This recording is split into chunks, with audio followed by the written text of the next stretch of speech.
diawali pada masa lebih dari 200 tahun yang lalu, yakni abad ke-8 sampai 6 sebelum Masehi. Masyarakat Yunani berlangsung di bawah pengaruh kehadiran kekuatan mitos atau disebut mitologi. Bahkan persoalan hidup dan juga kehidupan keseharian masyarakatnya didasarkan oleh keterangan mistis dan juga mitologi. Zaman ini, menurut Mutasyir dan juga Munir mempunyai ciri sebagai berikut. Pengetahuan dalam kehidupan sehari-hari didasarkan oleh pengalaman. Pengetahuan tersebut diterima sebagai fakta dengan sikap dan selalu dihubungkan dengan kekuatan magis. Kemampuan menemukan ada dan sistem bilangan alam sudah menunjukkan bahwa pemikiran manusia sudah menuju ke tingkat abstraksi. Nah, dan yang terakhir, kemampuan meramalkan peristiwa itu didasarkan pada peristiwa yang telah terjadi. Nah, pada zaman ini juga manusia telah mempunyai kemampuan membaca, menulis, dan juga berhitung. Pada tahun 2980 sampai 2950 sebelum Masehi telah dibangun piramid yang juga menunjukkan bahwasanya pengetahuan teknik bangunan khususnya geometri dan juga aritmatika telah berkembang. Nah, yang kedua yaitu pada periode Yunani kuno. Periode Yunani kuno merupakan sebuah awal dari berkembangnya ilmu pengetahuan modern seperti saat ini. Pada awalnya, perkembangan ilmu pengetahuan berkembang secara pesat di zaman ini. Hal ini disebabkan oleh kemampuan berpikir rasional yang dimiliki bangsa Yunani. Mereka tidak hanya menerima pengetahuan sebagaimana adanya, namun mereka mencoba mencari jawaban sebab akibat dan asal-usul dari segala sesuatu. Nah, berikut merupakan beberapa tokoh besar pada masa Yunani kuno. Nah, yang pertama yaitu Thales pada tahun 624 sampai 548 sebelum Masehi. Ia adalah seorang ahli filsafat dan matematika serta merupakan pelopor dari segala cabang ilmu. Ia dianggap sebagai orang pertama yang mempertanyakan dasar tentang alam semesta dan segala isinya. Thales berpendapat bahwa pangkal segala sesuatu adalah air. Dari air asal segala sesuatu, kepada air pula ia akan kembali. Di samping itu, dia juga menyatakan bahwa bintang mengeluarkan cahaya sendiri, serta bulan menerima cahaya dari matahari. Yang kedua yaitu Anaximenes pada tahun 588 sampai 526 sebelum Masehi. Ia berpendapat bahwa zat dasar adalah udara. Segala zat terdiri dari udara yang merapat dan merenggang. Pendapat ini mungkin dihubungkan dengan kenyataan bahwa manusia itu tergantung kepada pernapasan. Yang ketiga yaitu Anaximander pada tahun 610 sampai 546 sebelum Masehi. Ia berpendapat bahwa langit dan segala isinya itu mengelilingi bumi dan sebenarnya langit yang nampak itu hanya separuhnya. Yang keempat yaitu Heraklitos pada tahun 535 sampai 475 sebelum Masehi. Ia menyatakan bahwa api adalah asal dari segala sesuatu. Sebab api ini yang menggerakkan sesuatu, menghidupkan alam semesta yang berubah-ubah sifatnya di dalam proses yang kekal. Yang kelima yaitu Pythagoras pada tahun 580 sampai 499 sebelum Masehi. Ia mengemukakan bahwa ada 4 unsur dasar yaitu bumi, air, udara, dan api. Dalam bidang ilmu matematika, ia menemukan dalil yang terkenal itu, yaitu bahwa kuadrat panjang sisi miring sebuah segitiga siku-siku sama dengan jumlah kuadrat panjang kedua sisi siku-sikunya. Yang keenam yaitu Empedokles pada tahun 495 sampai 435 sebelum Masehi. Ia menerima 4 unsur dasar menurut Pythagoras dan menyatakan bahwa sifat segala benda terjadi dari percampuran keempat unsur itu dalam perbandingan yang berbeda. Keempat unsur itu adalah sifat panas, dingin, basah, dan kering. Kering dan dingin membentuk bumi, panas dan kering unsur pembentuk api, air dari basah dan dingin, udara dari basah dan panas. Selain itu, juga dinyatakan bahwa segala benda yang sejenis akan tarik-menarik, sedangkan yang berlawanan akan tolak-menolak. Yang ketujuh yaitu Leukipos dan Demokritos pada tahun 460 sampai 370 sebelum Masehi. Dalam mencari unsur dari segala sesuatu, Leukipos dan Demokritos mengemukakan teori atom sebagai berikut. Zat memiliki bangun butir, segala zat terdiri atas atom yang tidak dapat dibagi, tidak dapat dimusnahkan, dan tidak dapat dirubah. Atom-atom dapat berbeda dalam bentuk dan ukurannya. Segala zat berbeda dalam jumlah dan susunan atom. Segala perubahan adalah akibat dari penggabungan dan penguraian atom menurut hukum-hukum sebab akibat. Tidak ada masalah kebetulan dan diciptakan. Yang ada hanyalah atom dan kehampaan. Yang kedelapan yaitu Plato pada tahun 427 sampai 347 sebelum Masehi. Ia menyangkal teori atom yang menganggap bahwa kebaikan dan keindahan itu timbul dari sebab akibat mekanik. Plato menyatakan bahwa pengetahuan yang benar adalah yang sejak semula telah ada dalam pemikiran atau alam ide. Apa yang nampak oleh panca indera hanyalah bayangan belaka. Pengalaman yang kekal dan benar adalah yang telah dibawa oleh roh dari alam gaib sendiri. Yang kesembilan yaitu Aristoteles pada tahun 384 sampai 322 sebelum Masehi.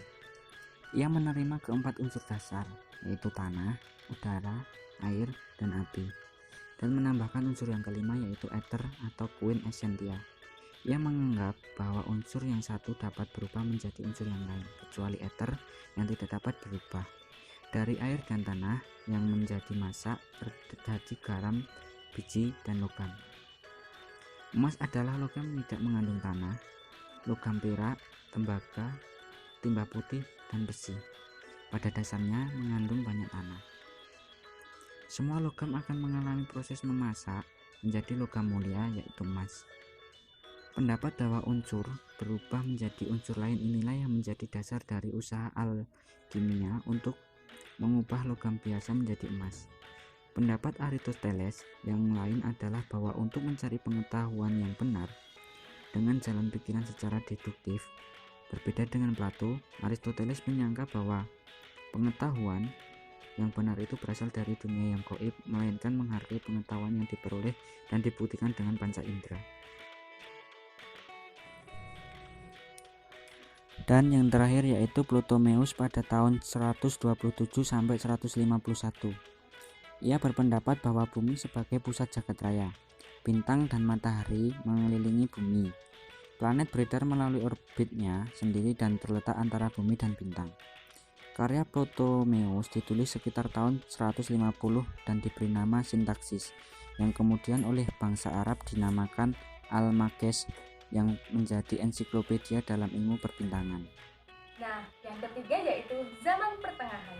Pada zaman ini ditandai dengan tampilnya para teolog dalam dunia ilmu pengetahuan di belahan bumi Eropa. Nah, aktivitas ilmuwan di belahan bumi Eropa pada umumnya kegiatan ilmiah didasarkan untuk mendukung kebenaran keagamaan. Pada abad ke-7 Masehi, Islam mengalami kemajuan pesat. Pada masa ini, sumbangan Islam untuk ilmu pengetahuan meliputi yang pertama, menerjemahkan peninggalan bangsa Yunani dan menyebarluaskan seni rupa sehingga dapat dikenal di dunia barat.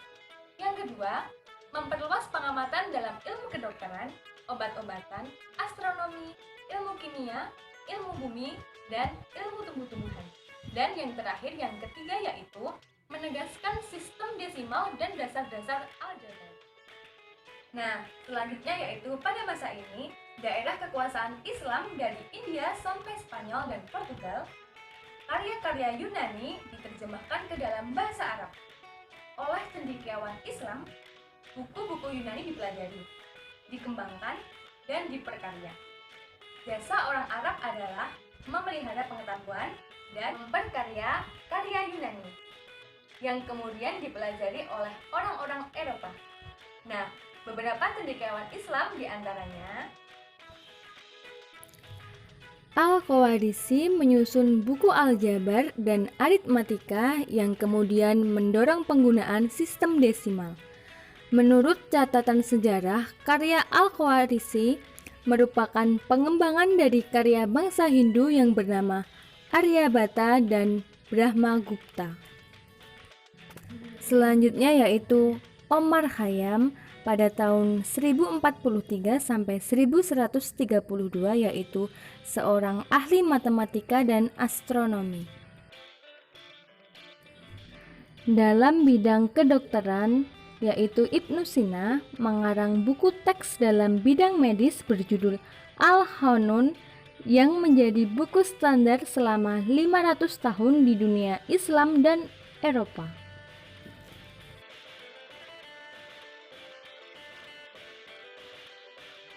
Zaman yang terakhir yaitu zaman modern. Di zaman modern ini timbulnya ilmu pengetahuan alam. Pengetahuan yang terkumpul pada zaman Yunani sampai dengan abad pertengahan itu memang sudah banyak, tetapi belum tersusun secara sistematis dan belum dianalisis menurut jalan pikiran tertentu. Nah, biasanya itu masih diwarnai oleh cara berpikir ahli filsafat, agama, atau bahkan mistik.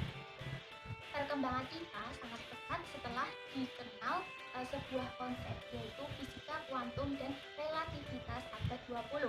Nah, konsep modern ini mempengaruhi konsep IPA secara keseluruhan, di mana setelah ditemukan alat yang semakin sempurna, ditambah dengan meningkatnya kemampuan berpikir, mulailah dikembangkan sebuah metode eksperimen. Nah, untuk mengenal beberapa tokoh yang memelopori metode eksperimen ini yaitu 1.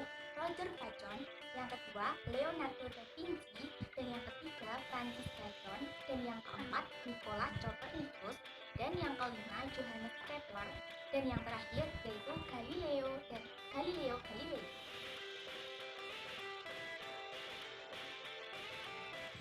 Untuk tokoh yang pertama yaitu Roger Bacon. Pada hakikatnya, ilmu pengetahuan alam adalah ilmu yang berdasarkan kepada kenyataan, disusun dan dibentuk dari pengalaman, penyelidikan, dan percobaan. Matematika merupakan dasar untuk berpikir dan merupakan kunci untuk mencari kebenaran dalam ilmu pengetahuan. Nah, untuk tokoh yang kedua yaitu Leonardo da Vinci. Pernah menyatakan bahwa percobaan tidak mungkin sesat, yang tersesat adalah pandangan dan pertimbangan kita. Yang ketiga yaitu Francis Bacon. Francis Bacon pernah berpendapat bahwa cara berpikir induktif merupakan satu-satunya jalan untuk mencapai kebenaran. Hanya penyelidikan dan percobaan yang menumbuhkan pengertian terhadap keadaan alam. Mulai saat itu, kegiatan eksperimen ditingkatkan sehingga cara memperoleh pengetahuan dilakukan dengan langkah-langkah: 1. Observasi dan pengumpulan data, 2. Menyusun model atau ramalan generalisasi, 3. Melakukan eksperimen untuk menguji ramalan atau generalisasi sehingga diperoleh kesimpulan atau hukum yang lebih mantap. Untuk tokoh yang keempat yaitu Nicolas Copernicus. Ia merupakan ahli astronomi, matematika, dan pengobatan. Karyanya antara lain: 1. Matahari adalah pusat dari sistem tata surya atau heliosentrisme. 2. Bumi mengelilingi matahari, sedangkan bulan mengelilingi bumi. Yang selanjutnya yaitu Johannes Kepler, mengemukakan 3 buah hukum tentang peredaran planet mengelilingi matahari, yaitu sebagai berikut. 1. Orbit dari semua planet berbentuk elips. 2. Dalam waktu yang sama, maka garis penghubung antara planet dan matahari selalu melintas bidang yang luasnya sama. 3. Planet 2 dari waktu yang dibutuhkan sebuah planet untuk mengelilingi matahari adalah sebanding dengan pangkat 3 dari jarak rata-rata planet itu dengan matahari. Untuk tokoh yang terakhir yaitu Galileo Galilei. Galileo Galilei ini menemukan 4 hukum gerak. Penemuan tata bulan planet Jupiter, mendukung heliosentrisme dari Copernicus dan hukumnya Kepler. Ia juga menegaskan bahwa bulan tidak datar, penuh dengan gunung, planet Merkurius dan Venus tidak memancarkan cahaya dan juga menemukan 4 buah bulan pada planet Jupiter. Penemuannya ini didasarkan atas pengamatan dengan alat teropong bintangnya. Nah, semua penemuan dan pendapat yang telah disebutkan disusun berdasarkan hasil percobaan. Nah, mulai saat itu dianggap sebagai permulaan abad ilmu pengetahuan modern, karena pengetahuan yang diperoleh tidak hanya menggunakan cara berpikir deduktif saja, akan tetapi bertumpu pada pengetahuan yang sudah diakui kebenarannya melalui eksperimen. Oleh karena itu, setelah manusia memadukan kemampuan penalaran dengan eksperimen, lahirlah IPA sebagai ilmu yang mantap.